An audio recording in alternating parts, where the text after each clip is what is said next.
Le grand oral des grandes gueules. Madame Laetitia Avia,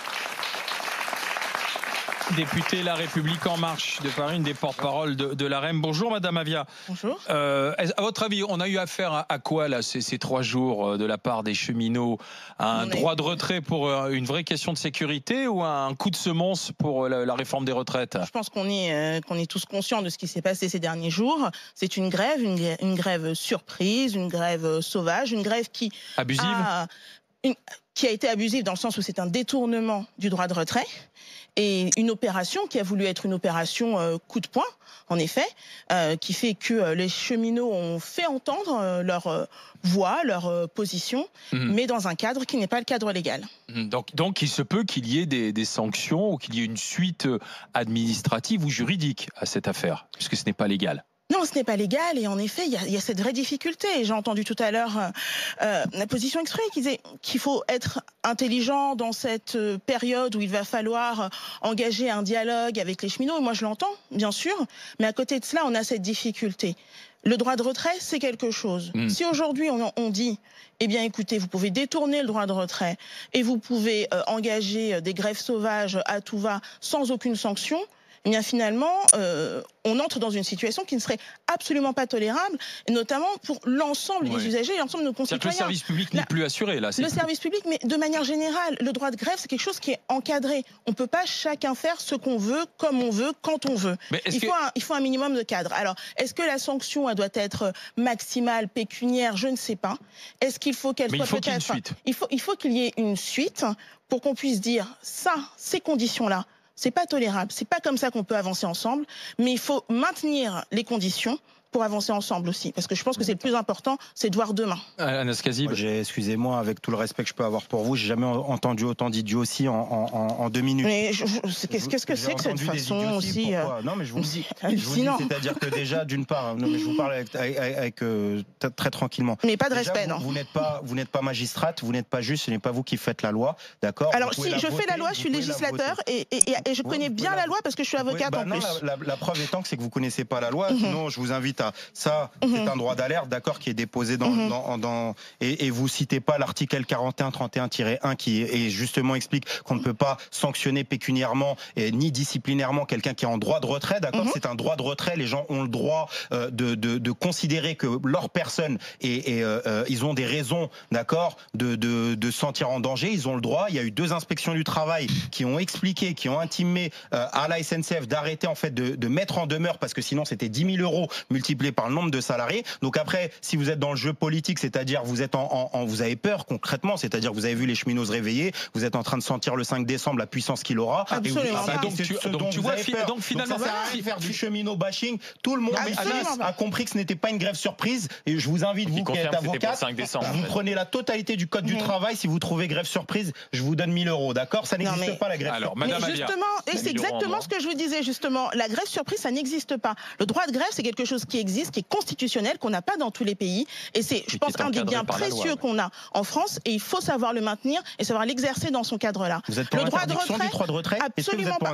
Absolument pas. Absolument pas. Et je suis pour le droit de retrait. Le droit de retrait, c'est un péril qui est un péril imminent.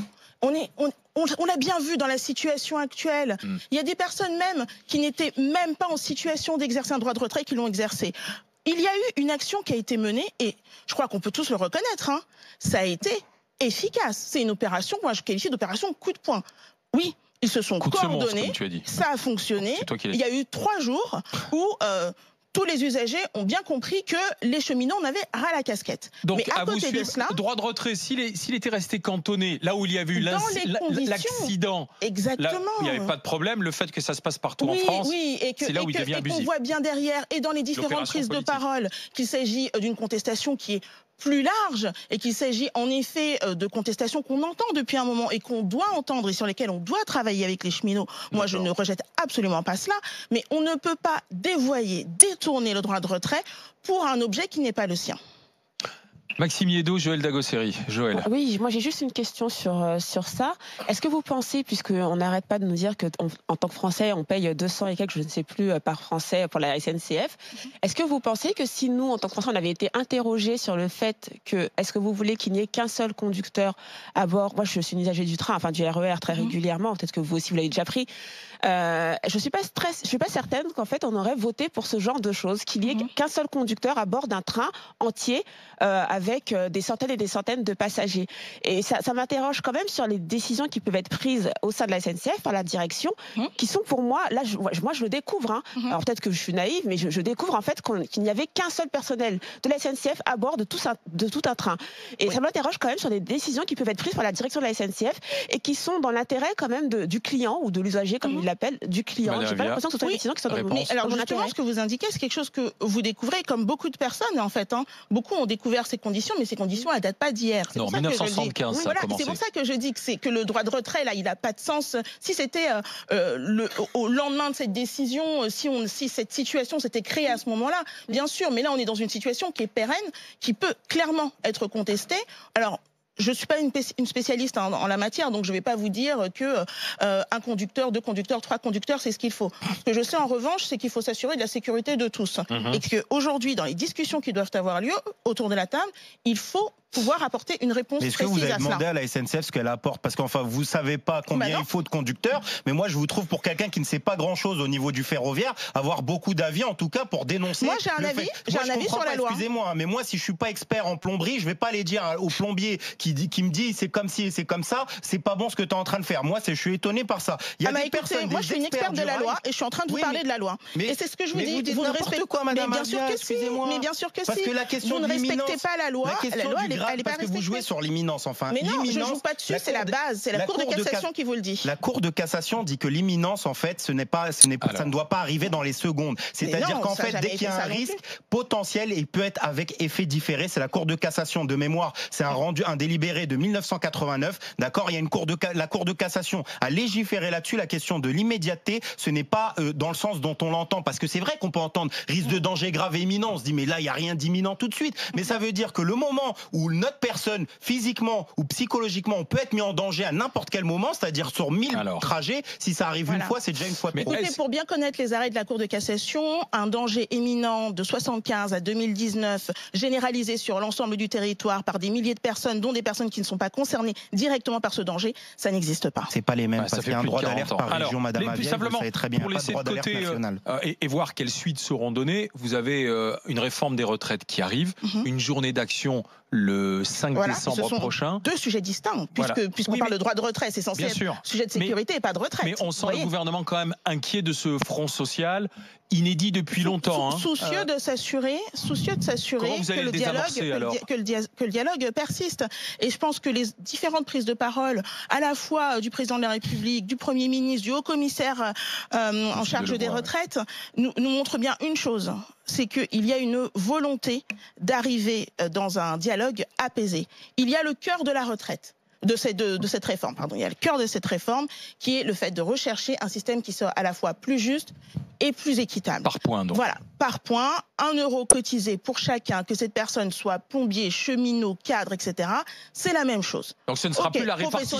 L'euro que je cotise sera pour moi et non plus pour la collectivité. Non, et maintenir un système qui est un système solidaire, c'est-à-dire que l'on cotise toujours en tant qu'actif pour ceux qui sont à la retraite. Mais nos conditions de cotisation sont les mêmes pour tous, et ce, quel que soit notre statut. Moi, je suis profession libérale, par exemple, à l'origine. Avocate.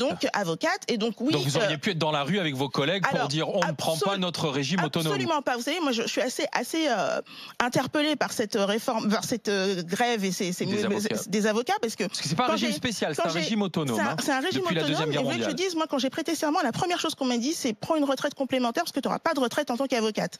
Donc aujourd'hui, quand j'entends les avocats, quand je les vois dehors dans la rue à se mobiliser pour cela, je suis interpellée. Je dis bien, je suis interpellée. Je comprends certains points, et c'est pour ça que je dis qu'il y a des points de discussion, mais si le cœur de la réforme est acté et doit avoir lieu.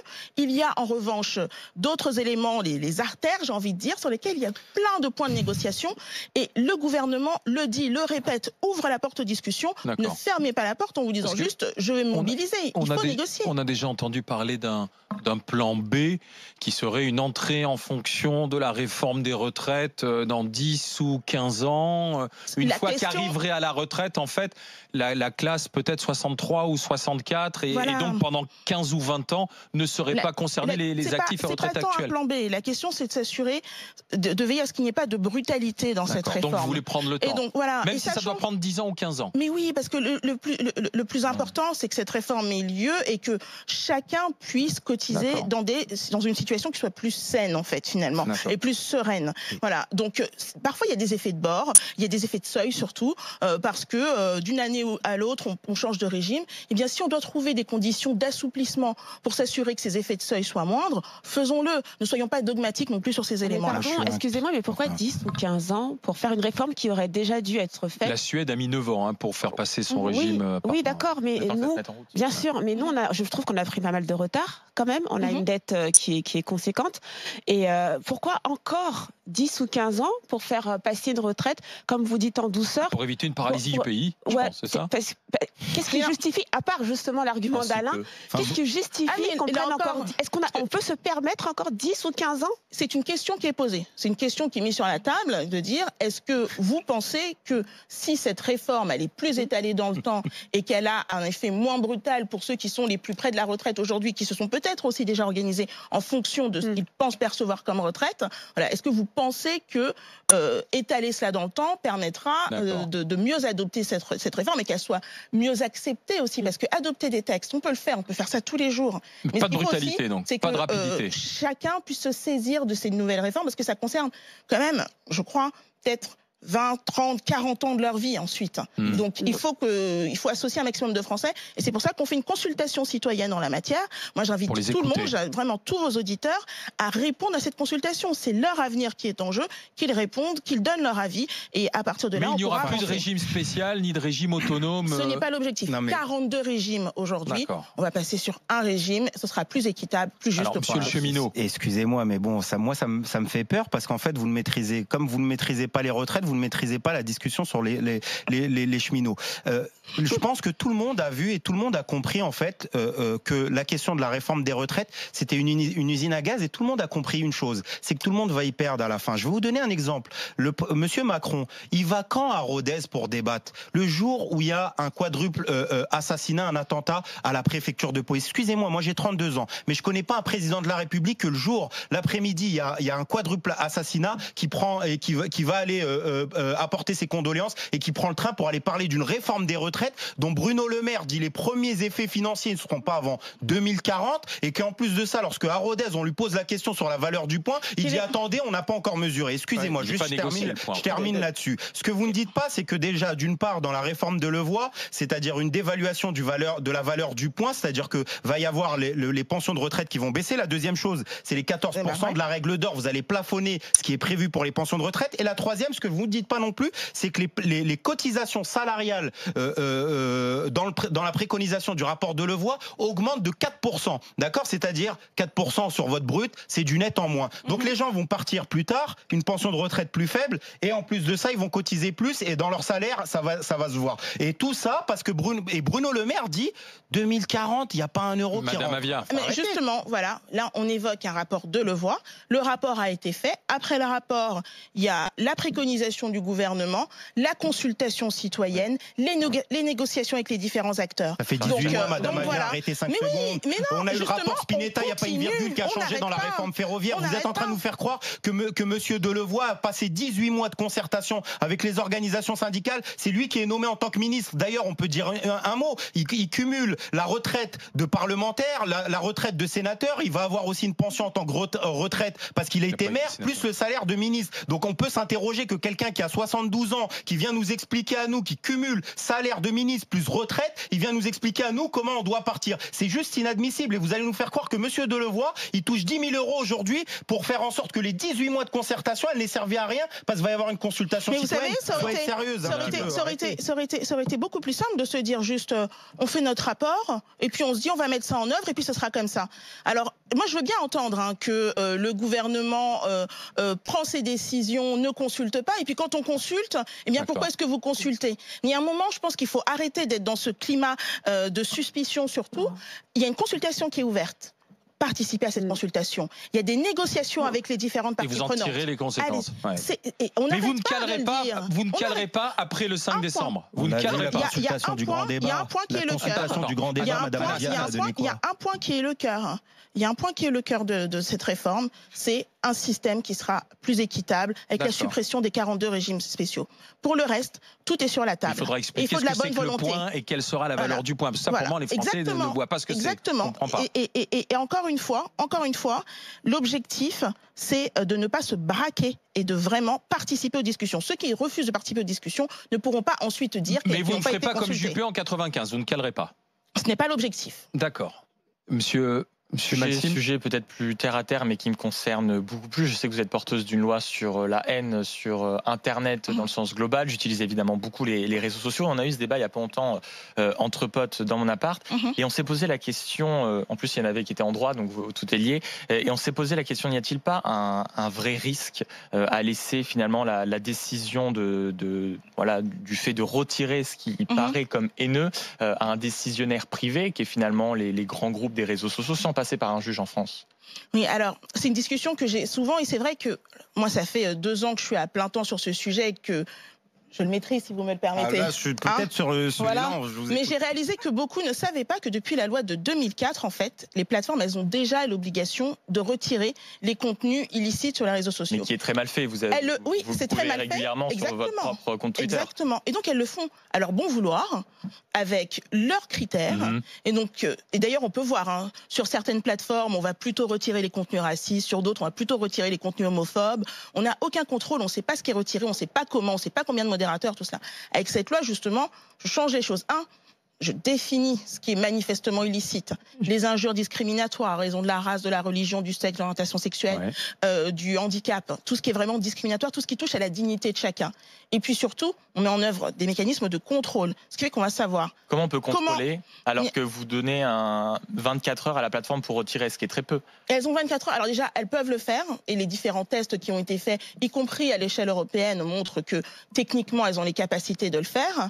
Mais ensuite, on contrôle les modérateurs, les mécanismes de modération, on reçoit les informations sur les signalements, le délai de traitement, et donc on sera dans un dialogue continu avec le régulateur pour s'assurer de la bonne application de cette loi.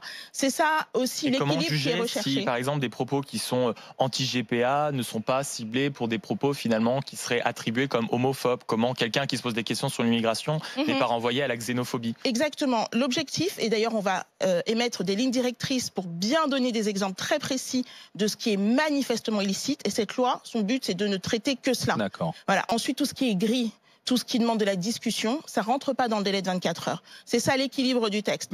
C'est vraiment ce qui a la haine la plus crasse, il faut la supprimer.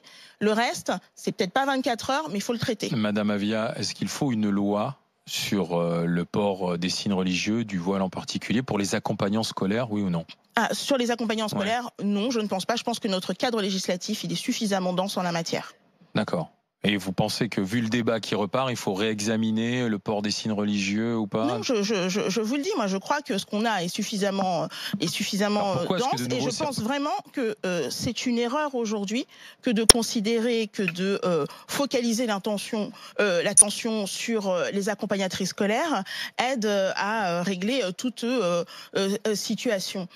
Vous comprenez le coup de gueule de ces femmes qui ont témoigné avec leur foulard en disant arrêtez de nous montrer du doigt, laissez-nous vivre? Non, mais il y a un moment, il faut pas stigmatiser les gens, et il faut aussi ne pas stigmatiser aussi pour l'avenir. Moi je pense à ces enfants, ces enfants à qui on dit ta mère n'a pas le droit de venir avec toi en sortie scolaire. Je pense que ça peut avoir des conséquences mais dévastatrices pour ces enfants. Et une mère voilée qui vient dans une sortie scolaire, qui veut participer à la vie de la société aussi, c'est quelqu'un qui déjà est dans une démarche. Donc moi, je veux pas qu'on aille dire vous à êtes ces contre femmes. ce que dit Blanquer alors. Moi, je suis d'accord avec ce que vous dites, mais du coup, on n'est pas d'accord à 100% sur tout, en effet. Mais il a dit pas de loi, mais pas souhaitable. Il a dit le voile n'est pas souhaitable. Moi, je dis que ce qu'elle dit, c'est ça les insère. Si on dit à ces femmes, vous n'avez pas votre place dans la vie de la société, puisque on leur demande, on leur dit, vous n'avez pas leur place lorsque les enfants font une sortie scolaire, c'est qu'ils vont dans la société. Et on dit à ces femmes qu'elles n'ont pas leur place à ce moment-là. Je pense que c'est encore pire que finalement des personnes qui pourraient être dans une situation, enfin les mettre sous une certaine oppression. Donc il faut qu'on fasse attention. Il faut qu'on fasse attention aux conséquences de ce qu'on peut dire sur ces femmes psychologiquement dans ce qu'elles vivent au quotidien. Merci Laetitia Avia, merci de passer par les GG.